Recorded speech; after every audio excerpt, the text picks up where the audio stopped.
क्या हाल है हमारे पहलवान का? कुश्ती कर रहा है अंदर। पहलवान को कल डॉक्टर से मिलाने ले जाना है। हम कल आएंगे काम से तो तुरंत निकलेंगे अस्पताल के लिए। हाँ। शाम को डॉक्टर के पास जाना है, याद है ना? याद है विद्या। डॉक्टर नहीं डांटने वाली है पहलवान को कि कम कुश्ती करो।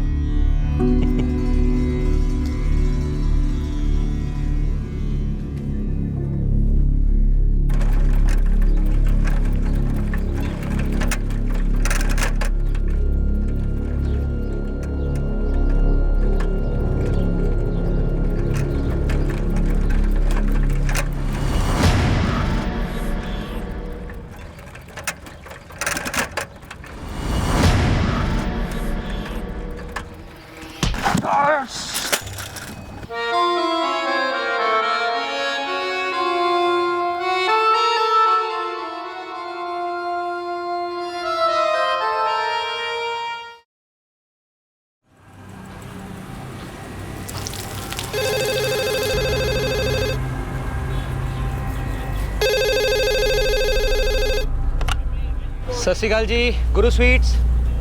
रानी सर, रेलवे स्टेशन कितनी दूर है तेरी दुकान से? ओ जी, ये कोई जानकारी केंद्र तो है नहीं। मिठाइयाँ बनाते हैं हम लोग यहाँ पर। आपको क्या चाहिए? बॉम्ब। बॉम्ब? ओ भाई साहब, एक तो दिवाली बड़ी दूर है और तुमने सुना नहीं क्या? ये मिठाई की दुकान है, मिठाई की। रानी सर, रेलवे स्टेशन पर बॉम्ब लगा हुआ है। ओहो, तो जाके खुद ही ले लेना वहाँ से, मेरी क्यों जान खा रहा है?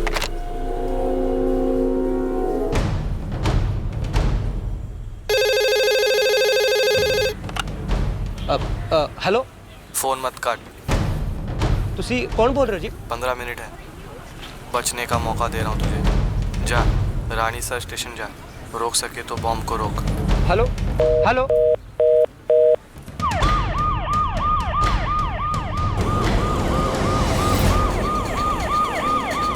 सर जी, सारी आने वाली ट्रेनों को रोक दीजिए।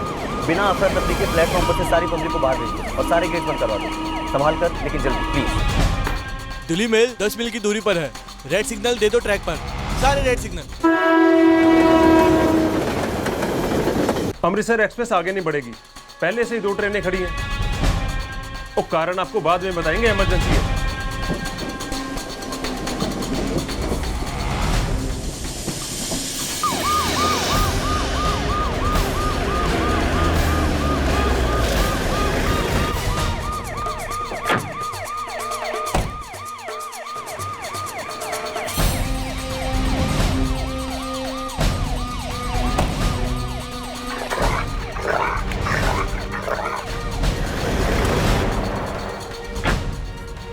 सर जी, मेरी दुकान की लैंडलाइन पे फोन आया था। लैंडलाइन का नंबर तो अभी।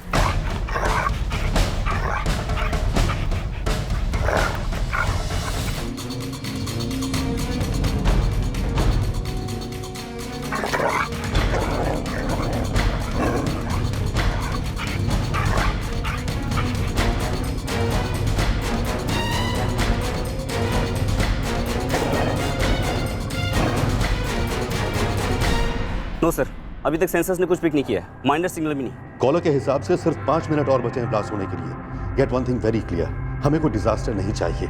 डिटेक्शन स्क्वाड को बढ़ा दो। सर, चारों की चारों टीम्स मेरे साथ है प्लेटफॉर्म पर और एक टीम उस फोन कॉल को ट्रेस कर रही है। सर, हम बॉम्ब को फटने नहीं देंगे।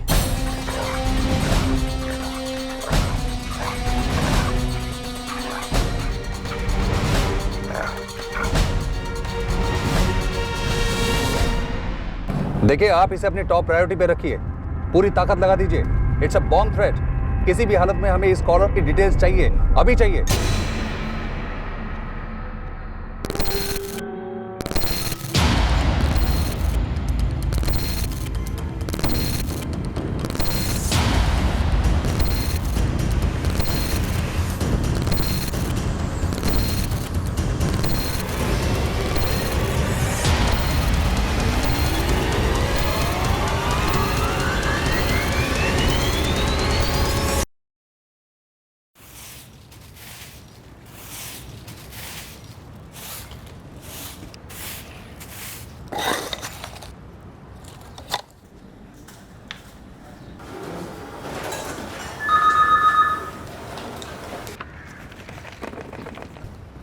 मुकेश, सुनना।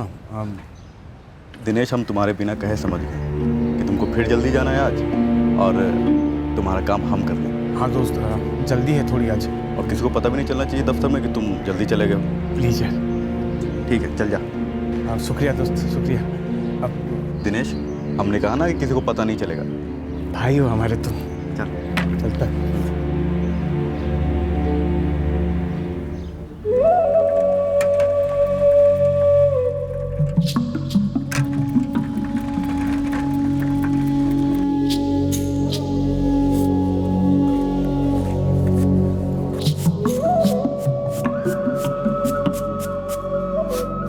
भैया ये रंग का बदबू हमसे बहुत नहीं सहा जाएगा। बस 10 मिनट और भाभी जी। अरे भाभी जी, कल तक दूसरा हाथ पूरा हो जाएगा। भैया दूसरा हाथ हो ना हो, कल आखिरी दिन होगा, ये बता देती हूँ।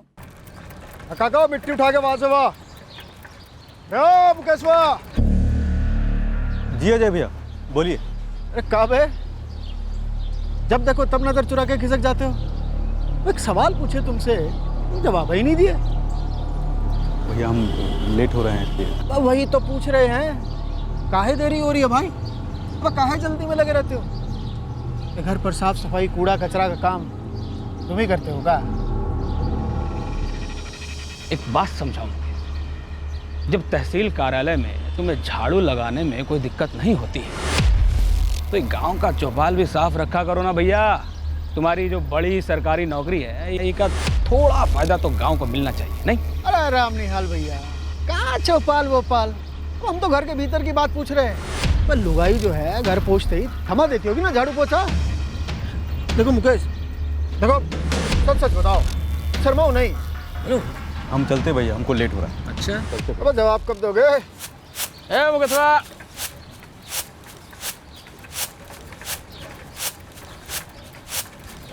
अरे विद्या, चाय चढ़ा दे, मुकेश आ गया है।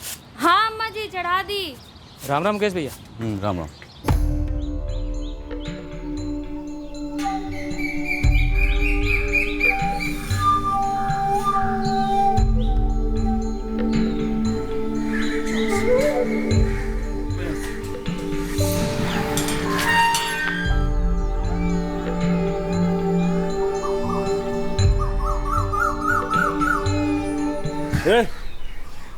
क्या हमारा लालू कहाँ है? भाग गया तेरा कुत्ता। कैसे भागा? जैसे कुत्ते भागते हैं, चारों पाँव पर। लेकिन हमने उसके गले में अपना रुमाल बांधा था। तो कैसे भाग गया? और तुम उसको भागने कैसे दिए? अगला कुत्ता लाएगा ना तो अपने रुमाल के साथ साथ खुद को भी बांध लेना कुत्ते से। लालू हमारा कुत्ता है। अबे 2 कौड़ी का कुत्ता भागा है, कोई करोड़ों की जागीर नहीं चली गई है। और भाग गया तो भाग गया। और तुझे क्या लगता है हम तेरे कुत्ते के लिए अपनी वर्जिश छोड़ के उसके पीछे भागेंगे? इतना ही प्यार है तो जा ढूंढ ले गाँव में। लालू हमारा दोस्त है, हमको पता है कि तुम भी उसको छुपाए हो। क्या क्यों तुम उसके साथ, हमको बताओ। अबे तू चुप करता है या हम दिखाएं कैसे भागा तेरा कुत्ता? हाँ दिखाओ कैसे भागा। रुक तो,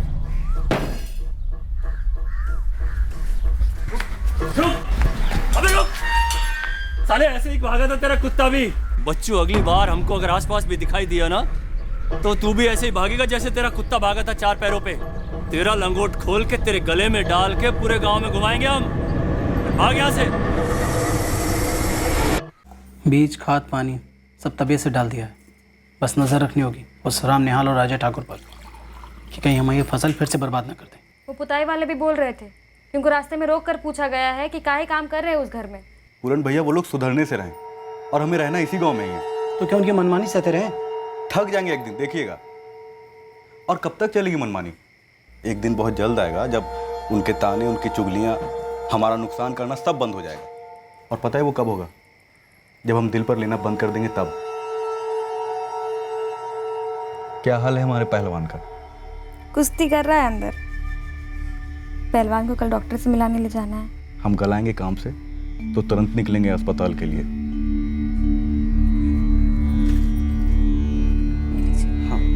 शाम को डॉक्टर के पास जाना है, याद है ना? याद है विद्या। डॉक्टरनी डांटने वाली है पहलवान को कि कम कुश्ती करो।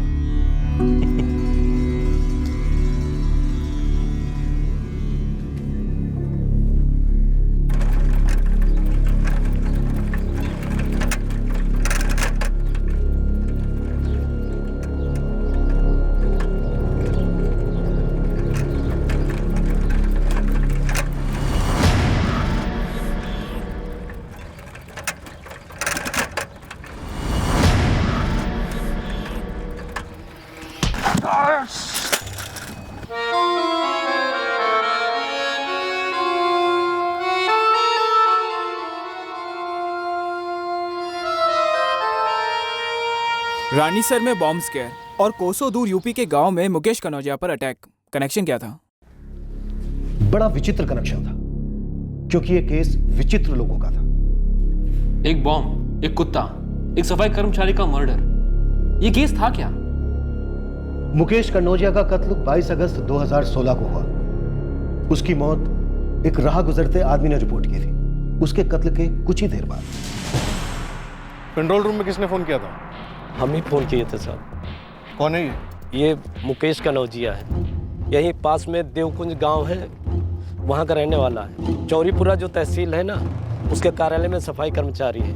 लेकिन इसको पहले हमने नहीं देखा था। तो फिर बिना देखे कैसे फोन किया? ना साहब, हमारी तो चाय की दुकान है, हम अपना स्टोव जला रहे थे, तभी 2 आदमी बाइक से आए, बोले कि सड़क पर एक लाश पड़ी है। तो हम देखने आगे दौड़ के यहाँ आए तो देखा कि अपना मुकेश कनौजिया है। क्या हुआ पूरन? अरे कुछ बोल क्यों नहीं रहा है? क्या हो गया? अम्मा, अपना मुकेश। क्या हुआ उन्हें? अपना मुकेश नहीं रहा। क्या? दफ्तर के रास्ते बंदीपुर के पास उसकी लाश मिली है। क्या बकवास कर रहा है? हम अस्पताल से आ रहे, अपनी आंखों से देख के आ रहे, मार डाला किसी ने हमारे भाई को, मर गया हमारा भाई।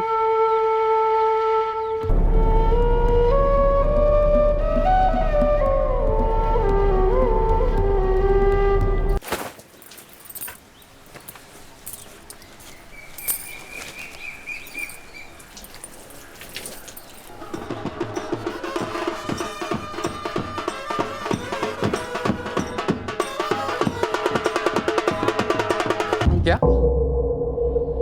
पर कैसे हुआ? क्या हुआ यशपाल जी? मनीष, हम कह रहे थे ना 8:30 बज गए हैं और मुकेश अब तक पहुंचा नहीं। जरूर कुछ माजरा है। बताइए भी, क्या हुआ? मुकेश के ऊपर किसी ने वार किया है, ऐसा बताया उन्होंने, और उसका देहांत हो गया है। क्या?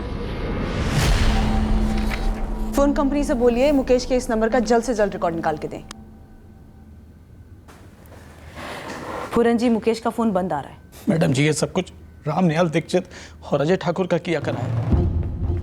कल रात को ये मुकेश से कह रहे थे कि कब तक चलेगा इन लोगों का मनमानी। सालों ने हाथी पार करके रख दिए, कोई एक मौका नहीं छोड़ते मैडम हम लोगों को बर्बाद करने का। मैडम जी, इन्हीं लोगों ने मारा है हमारे भाई को। कौन है रामनिहाल दीक्षित और अजय ठाकुर?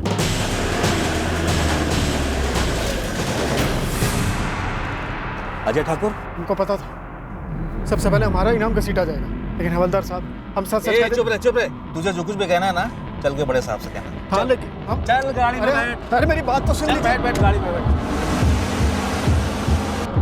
अरे ऐसा कोई बैर नहीं था हमारा मुकेश कनौजिया के साथ, और ना ही पूरन के साथ। बस पुरानी खींचातानी थी जो कर देते थे कादवासी। खेतों में सुअर छोड़ देना, इसे तुम खींचातानी कहते हो? मुट्ठी भर अनाज उगाते हैं हम, उन लोगों ने वो सारा का सारा बर्बाद कर दिया।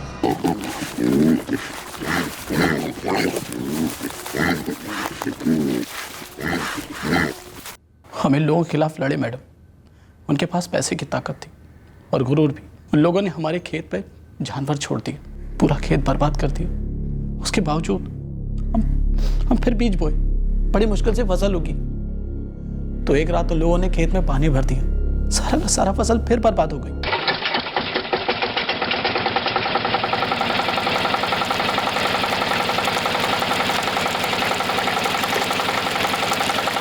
हम दोनों भाइयों ने मिलकर बांध बांधा, उन लोगों ने उसको भी तोड़ दिया। वो दोनों ऐसा क्यों कर रहे थे तुम भाइयों के साथ? जलते हैं वो लोग। हमारे बाप दादा उनके खेतों और घरों में काम किया करते थे, वो लोग जात पात खूब मानते थे। हम लोग तरक्की किए, उन लोगों से ये देखा नहीं गया, खासतौर से हमारे भाई की सरकारी नौकरी तहसील दफ्तर में। हाँ मैडम, हमारा भाई सरकारी नौकरी करने लगा, वो लोग आग बबूला हो गए। हमारे भाई को अच्छी तनख्वाह मिलने लगी, हमने पक्का घर बनवा लिया। ये सब उनसे देखा नहीं गया। फसल बर्बाद करना तो था ही, अब आते जाते करके सब लोगों को ताने भी मारते थे वो लोग। यहाँ तक कि घर में पुताई करने वाले लोगों के साथ भी उन लोगों ने हमारी बुराई की। मैडम, जंगली सुअर की तरह दौड़ा दौड़ा कर मारूंगा तुम दोनों को सालों। सच बताओ, मुकेश को खुद मारा या मरवाया? नहीं साहब, हमने कुछ नहीं किया। साहब वो चिढ़ाना विढ़ाना थोड़ा ज़्यादा हो गया था, मानते हैं, माफ़ी मांगने को भी तैयार हैं। ऊपर वो के खेत में हम कभी जानवर नहीं छोड़े, वो तो अपने आप से चले आते हैं, हमारे खेत में भी चले आते हैं साहब। हम सिर्फ टांग खींचते थे मुकेश और पूरन की, बस। कोई निजी दुश्मनी नहीं थी हमारी। हमारे लॉकअप में भी टांग हाथ सब कुछ खींचा जाता है, और हमारी भी कोई निजी दुश्मनी नहीं होती, सिर्फ सच निकलवाने के लिए सब कुछ करना पड़ता है। तो अब बोलोगे या फिर सब कुछ खींचना शुरू करूं? बोलो। सब मानते हैं कि हमने बहुत ज्यादती की मुकेश के साथ, सारी हदें पार कर दी उसे नीचा दिखाने में, उसे ताना मारने में। हम जलते थे साहब उससे, पर साहब ये कत्ल वतल करने जितना बुद्धू नहीं है हम, जबकि हम जानते हैं कि सबसे पहली उंगली हम पर ही उठेगी। आज सुबह तुम दोनों कहाँ थे? हम तो घर पर थे। हम भी घर पे थे साहब, वो थोड़ा खरीदी करने के लिए बाहर गए, तो आप लोग डर लिए हमको। लाठी से सर फोड़कर मुकेश को मार डाला? नहीं साहब। तो अब झूठ बोल रहे हो? नहीं साहब, सच बोल रहे हैं साहब। एक सच हम बोलते हैं, हमारा जो डंडा है ना, वो उस लाठी से कम नहीं है जिससे तुमने मुकेश पर हमला किया। पर हम तुम्हारा सर नहीं फोड़ेंगे, तुम्हारे पूरे बदन की हड्डियों की चटनी बना देंगे। इसलिए तुम दोनों आपस में फैसला कर लो, कौन बिना नमक मिर्च के सच बताएगा। 5 मिनट है तुम दोनों के पास।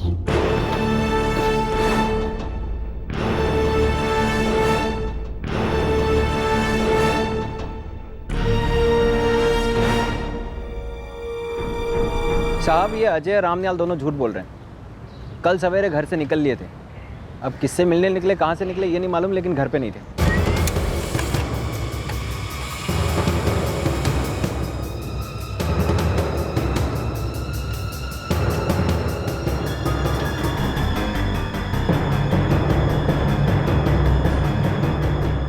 सर ये दोनों झूठ बोल रहे हैं। सुबह 8 बजे दोनों की फ़ोन की लोकेशन बंदीपुर थी, जहां मुकेश मारा गया। ये लोग अपने आप को ऊंचा समझते हैं, इसलिए मुकेश के सफाई कर्मचारी होने पर भी उसे नीचा दिखाने की काफ़ी कोशिश कर रहे थे। सर गांव वालों का कहना है कि मुकेश को जितनी सैलरी मिलती थी तहसील ऑफिस में, ये दोनों खेती करके भी उतना नहीं कमा पाते थे। सारी जलन की जड़ यही है सर। और कत्ल? क्या कत्ल करने जितनी जलन थी मुकेश की कमाई को लेकर? सर मुकेश का फोन अभी भी बंद आ रहा है। उसके फोन की लास्ट लोकेशन क्राइम सीन ही था, बंदीपुर। मुकेश के फोन रिकॉर्ड्स में कुछ और मिला? कोई दूसरी औरत या ऐसा ही कुछ? ये दोनों जलन खाए अजय और रामनिहाल के अलावा कोई और एंगल नजर आ रहा है? कोई शक करने जैसे फोन कॉल्स? नो सर, उसके सारे कॉल्स उसकी पत्नी, उसके भाई और उसके ऑफिस, तहसील ऑफिस में किए गए हैं, और इनकमिंग्स भी वहीं से ही है। विक्रम, तुम अजय और रामनिहाल को क्रैक करो, ये दोनों जरूर कुछ जानते हैं। निर्मला सर, तुम मुकेश के तहसील ऑफिस जाकर उसके कलीग्स के साथ बात करो। हो सकता है इस हैरेसमेंट के बारे में उसने अपने कलीग्स को बताया हो। ये clear open and shut case नजर आ रहा है। लालू, लालू, लालू, लालू, लालू।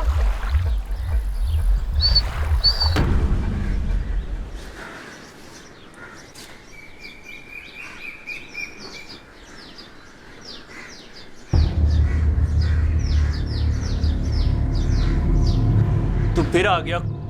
हमारा लालू गांव में कहीं नहीं है, क्योंकि वो कहीं भागा ही नहीं। उनको पता है कि तुम्हारे घर के अंदर है। तुम्हारा खेल खत्म हो गया, तो बाहर लेके आओ।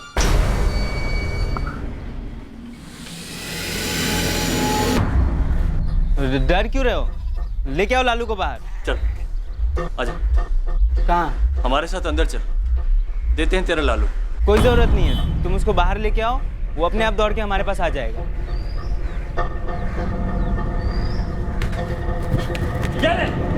तेरा लालू।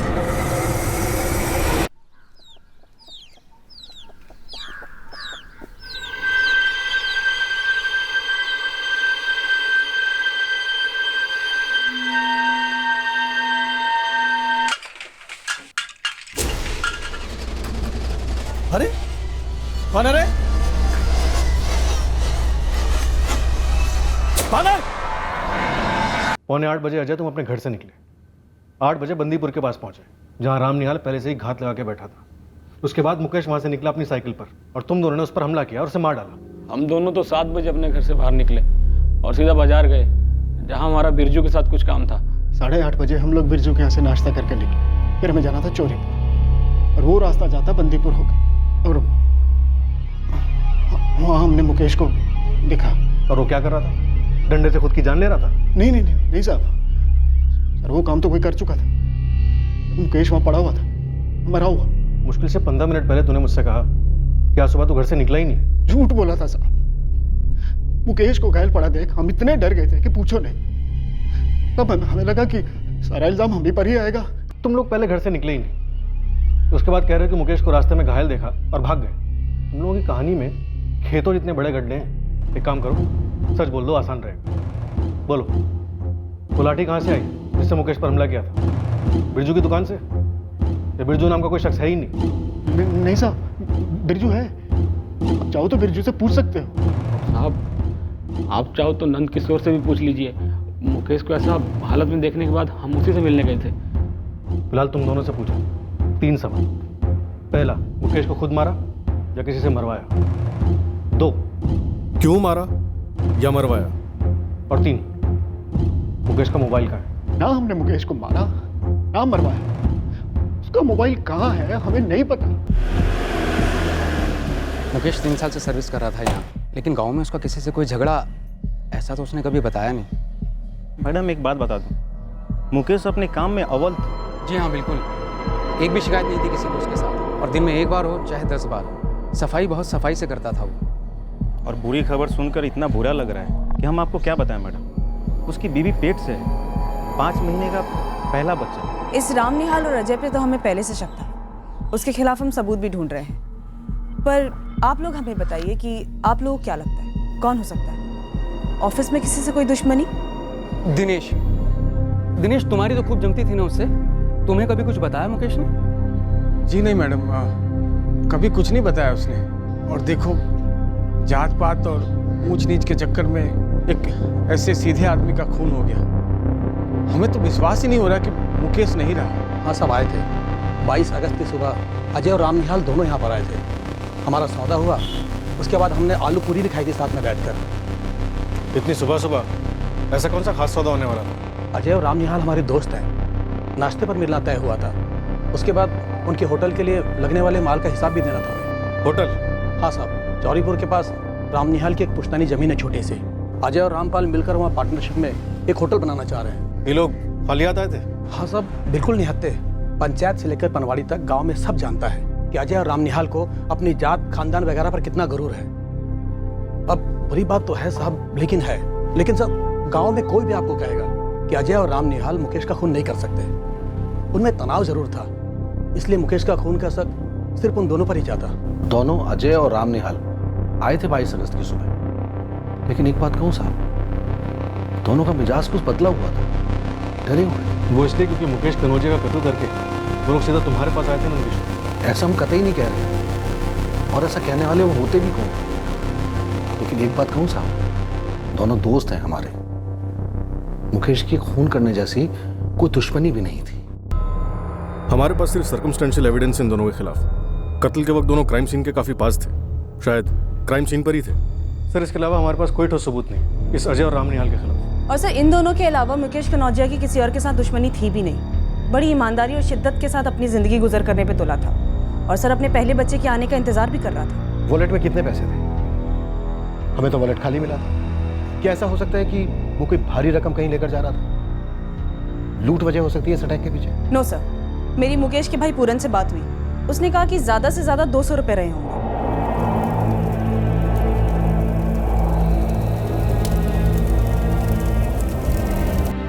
रो ले बेटी, रोकर तेरा दुख हल्का होगा। नहीं रोई तो ये बच्चे के लिए ठीक नहीं है। हमारे बारे में सोच, हमने तो अपना बेटा खो दिया। मुकेश ने इस सारे घर की शक्ल बदल दी थी, अब उसका बच्चा इस दुनिया में आ रहा है।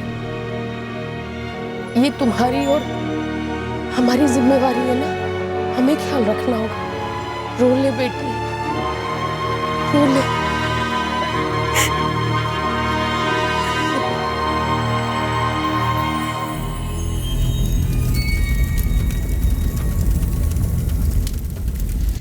पर एक बात है, हमने सबसे पहला शक किया अजय और रामनिहाल पर, क्योंकि यही दोनों नाम सबसे पहले हमारे सामने लाए गए और इन दोनों नामों को हमारे सामने लाया मुकेश के भाई पूरन ने। और सर्कमस्टेंशियल एविडेंस भी सबसे मजबूत इन्हीं दोनों के खिलाफ है। और सर, इन दोनों की मुकेश की फैमिली के साथ कश्मकश की हिस्ट्री भी रह चुकी है। क्या इनकी इसी हिस्ट्री का कोई फायदा उठा रहा है? क्राइम सीन के पास इन दोनों का मौजूद होना, जैसा कि ये खुद कह रहे हैं और इनके फोन रिकॉर्ड्स भी कह रहे हैं, ये महज इत्तेफाक हो सकता है। सर, हो सकता है ये दोनों बलि के बकरे हों। पिछले एक हफ्ते में हमने इनकी जम के धुलाई की, पर कोई महल सामने नहीं आया। या तो इनके दाग बहुत गहरे हैं या फिर इनके दाग है ही नहीं। सर, अगर प्लानिंग किसी और ने की है कि अजय और रामनिहाल के नाम का बिल फाड़ना है, तो उस बंदे को इस दुश्मनी के बारे में भरपूर पता होगा।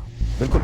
और ये बात पूरन कनौजिया से बेहतर कौन जान सकता है? मुकेश का बड़ा भाई। क्योंकि छोटा भाई तहसील वाली परमानेंट नौकरी से ज्यादा कमाता। सर, तहसील ऑफिस में इस नौकरी की काफी अच्छी तनख्वाह है। मेरी ऑफिस में बात भी हुई, वहाँ पता चला कि अगर कर्मचारी की डेथ हो जाती है तो वही जॉब सबसे पहले उसकी इमीडिएट फैमिली को ऑफर किया जाता है। फिर तो सर पूरन की बैठे बैठे जॉब लग जाती। शायद सर अब मिलने वाली भी होगी। सर, शायद इससे भी ज्यादा कुछ था। शायद मुकेश को रास्ते से हटाकर एक तीर कई निशाने वाली बात। एक तो जॉब, दूसरा अजय और रामनिहाल को फंसाना, और तीसरा शायद ऐसा कुछ जो हमें फिलहाल दिख ना रहा हो। सर, मैंने पूरन के कॉल रिकॉर्ड चेक किए, एकदम क्लीन है। कत्ल के वक्त वो अपने घर पे था, देवकुंज गांव में। उसकी माँ ने कंफर्म भी किया है। और सर, जब कत्ल के बाद मैंने उसे फोन किया तब वो अपने खेत में काम कर रहा था। लेकिन इस वजह से तो उसे क्लीन चिट नहीं दे सकता ना। ये भी तो हो सकता है कि उसने काफी पहले सुपारी दे दी हो किसी को और उसको बताया हो कि इतने बजे उसका भाई यहाँ से गुजरता है, रोज का रूटीन है, मौका देखो और मार। सर, मुझे लगता है मुकेश पर अटैक करने वाला कोई पहचान वाला नहीं होगा, क्योंकि अगर पहचान वाला होता तो मुकेश के सामने से गुजरते वक्त उसको देख सकता था, और अगर ये अटैक फेल हो गया होता तो मुकेश बच सकता था। ऐसे में अटैकर तो बच नहीं सकता।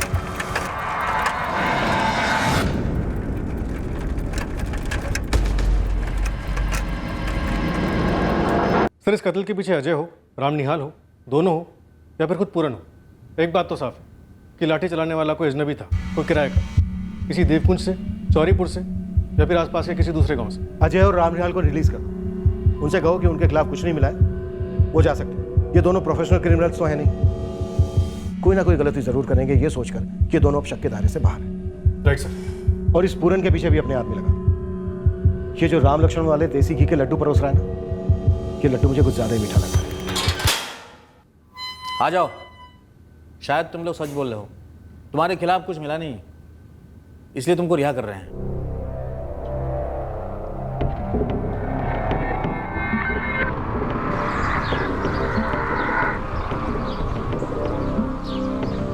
किसकी दुश्मनी? कैसी दुश्मनी? विद्या, हमें रामनिहाल और अजय पे शक है, और अगर उन्होंने ऐसा किया है तो यकीन मानो हमारा, हम उन्हें छोड़ेंगे नहीं। पर तुम हमें बताओ, क्या कभी मुकेश ने तुमसे ऐसी कोई बात शेयर की? छोटी से छोटी बात भी। बस काम पे जाता और वापस लौट आता। जब से उसकी नौकरी लगी थी हमारे दिन और अच्छे हो गए थे। उसकी तो किसी के साथ कोई दुश्मनी भी नहीं थी। हम दोनों तो बस सपने देखते थे अपने आने वाले बच्चे के, उसके और हमारे भविष्य के।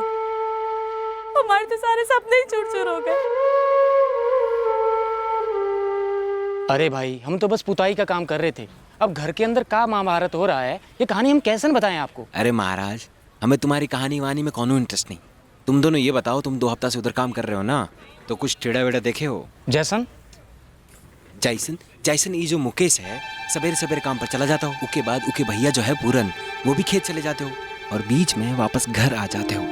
कुछ देर सुस्तियाते हो, फिर वापस चले जाते हो, समझे ना? ए असलम, सीधा पूछो ना कि पूरन भैया और मुकेश भैया की जोरू के बीच कोनो टेढ़ा संबंध है या नहीं। ठीक है भैया, सीधा पूछते हैं, कोनो टेढ़ा संबंध है का? भाई, हम दीवार रंगते हैं, अब लोगन की जिंदगी कितनी रंगीन है वो का हमसे का लेना देना।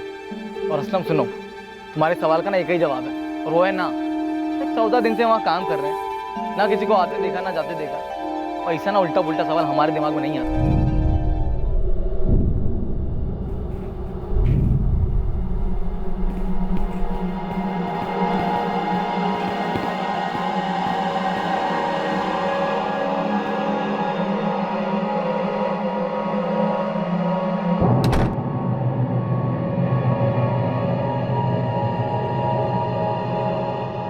ये आप क्या बोल रही है मैडम? दूसरी औरत मतलब कौन दूसरी औरत? दिनेश, अगर हमें ये पता होता कि कौन दूसरी औरत, तो क्या हम तुम्हें यहाँ बुला के सवाल करते? मुकेश के जीवन में क्या कोई दूसरी औरत थी? देखो, हमें उसके कॉल रिकॉर्ड से कुछ नहीं मिला है। दिनेश, तुम मुकेश के अच्छे दोस्त थे। मुकेश का मर्डर हुआ है, और अगर ऐसा कुछ है जो तुम छुपा रहे हो तो अभी वक्त है बताने का। बता दो। नहीं मैडम, हमको कोई दूसरी औरत का नहीं पता मुकेश की जिंदगी में, और हमको लगता भी नहीं कि ऐसा हो सकता है कभी। वो तो अपनी लुगाई से बहुत प्यार करता था। हमको तो लग रहा है मैडम ये दुश्मनी ऊंच नीच का मामला ही है। वो आप बता रहे थे ना, वो अजय और राम निहाल, ये उन्हीं का कराया होगा मैडम। ये ऊंचे लोग रौन देते हैं दूसरों की जिंदगी, उनको कोनो फर्क नहीं पड़ता है।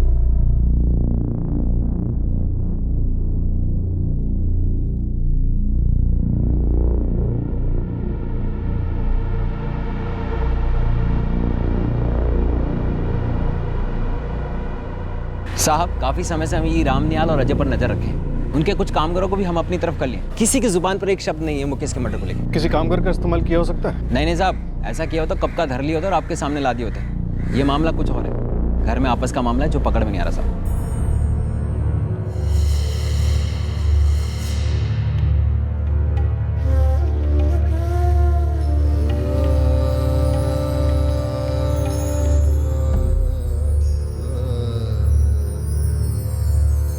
सर, ये केस कुछ ज्यादा ही अटपटा नहीं है?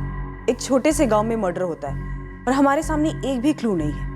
आसपास के सभी गांव के हिस्ट्री शीटर्स के मूवमेंट को ट्रैक किया कि कहीं से किसी ने सुपारी ली इस मर्डर की, बट सर हमारे सामने कुछ भी नहीं आया। मोटिव की भी अगर बात की जाए तो हमारे सामने सिर्फ इतना है कि अजय और राम निहाल दोनों मुकेश को नीचा दिखाते थे।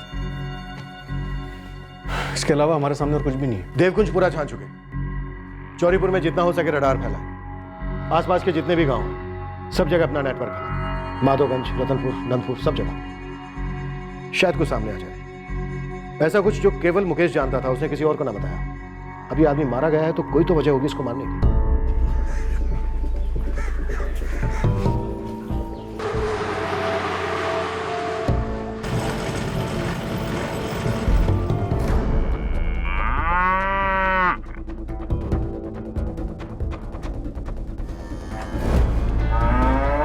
छोटा सा तबेला है इस परिवार का। बनवारी निशा का छोटा भाई, वही सारे जानवर संभालता है। तो आप कह रहे थे कि मुकेश की मौत की खबर सुनकर ये परिवार बहुत खुश हुआ था। अब आप हमारे मुंह में शब्द तो ना ठूसिए। अरे हम तो ये कह रहे थे कि हमारे पूरे माधवगंज का एक एक आदमी जानता है कि मुकेश की मौत से ये परिवार बिल्कुल दुखी नहीं हुआ, मानो उनके दिल की कोई इच्छा पूरी हो गई हो। चलो अच्छा है, अब उन्हें समझ आएगा कि दर्द क्या होता है। थोड़ा भुगतेंगे तो अपने आप समझ जाएंगे और फिर झेलने की आदत भी लग जाएगी। पूरन की एक्स वाइफ?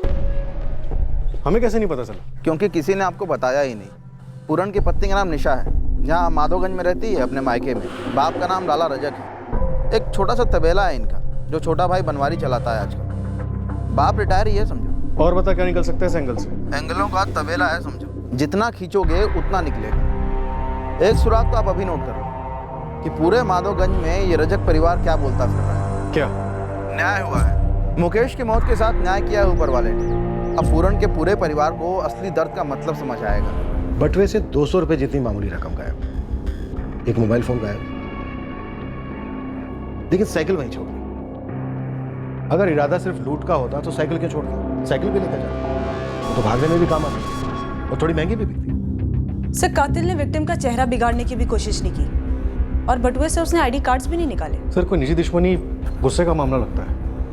वार जिस मजबूती के साथ किया गया, मारने वाले का इरादा जरूर हत्या का रहा। एक बात तो पक्की है, मरवाने वाला चाहे कोई भी हो, लेकिन मारने वाला कोई अजनबी पेशेवर था। एक काम करते हैं, पूरन की पत्नी एक्स पत्नी तक पहुंचते हैं और उसके बाद पूरन तक, साइड बाय साइड। पता तो चले हमसे इतनी बड़ी बात छुपाने के पीछे राज क्या है।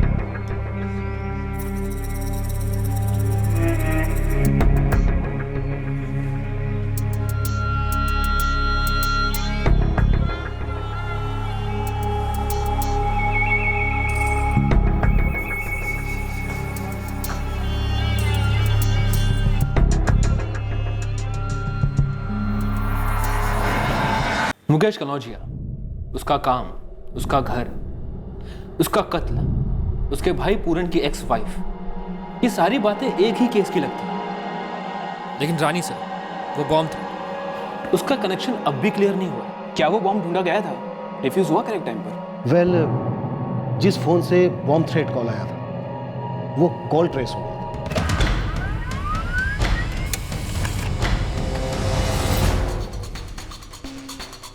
यूपी, उत्तर प्रदेश से कॉल था। Yes sir. Number Uttar Pradesh का है, फिलहाल मोबाइल स्विच ऑफ है। सर्विस प्रोवाइडर को हमने इस नंबर के डिटेल्स तुरंत देने के लिए ऑर्डर्स भेजे हैं सर। सर्विस प्रोवाइडर से कहो कि तुरंत से तुरंत भी अगर कुछ होता है तो उतनी जल्दी हमें डिटेल चाहिए। यहाँ लोगों की जाने दांव पर है।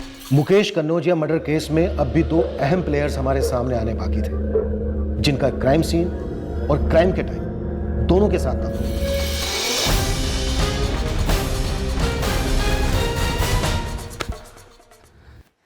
लालू, लालू, लालू, लालू, लालू,